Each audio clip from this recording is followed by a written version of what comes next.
सबके जुहार। आज सम्बलपुर दिन अवसर में मोर सबे सम्बलपुर भाई भौन मान के हार्दिक शुभेच्छा और शुभकामना।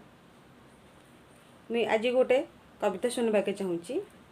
कवितार शीर्षक है 26 जून ओडिशा बंद।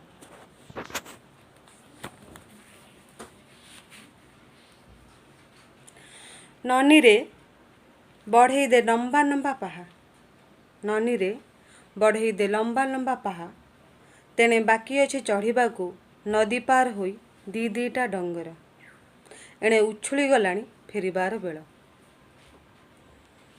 पछरे लेप्टी लेप्टी आसुथिबा अंधार को आउ चाहानी, पछरे लेप्टी लेप्टी आसुथिबा अंधार को आउ चाहानी। सारा रास्ता ढीमा ढीमा पथर देखिकी चाल, झोटलाई हबु हिटी पड़बू। बनेकर ढाबी दे नाई तो सिमिटी जीव डालाक जाक चणालिया फुलालिया।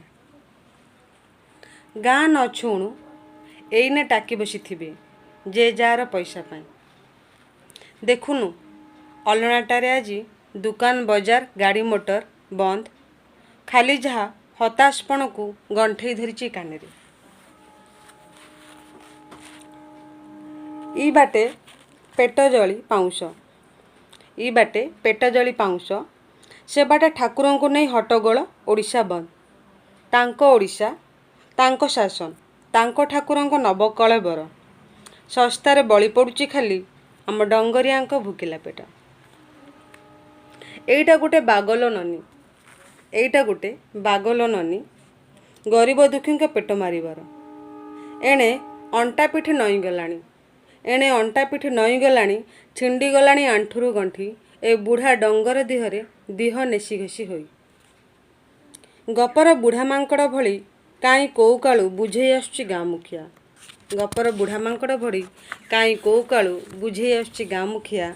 जाओनी जाओनी सहर, भरसा करनी सहरिया को, पारुच तो ए जंगल को छिंडेई छिंडेई पिंध, ए डंगर को कोड़ी कोड़ी खाओ, सुखी जाइथिबा गला भिजाओ ए झरणा पानी रे।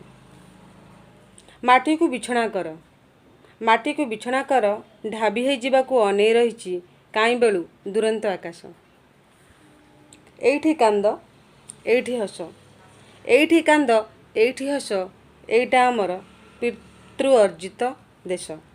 एइठी कांद एइठी हस, एइटा आमरी पितृ अर्जित देश। धन्यवाद।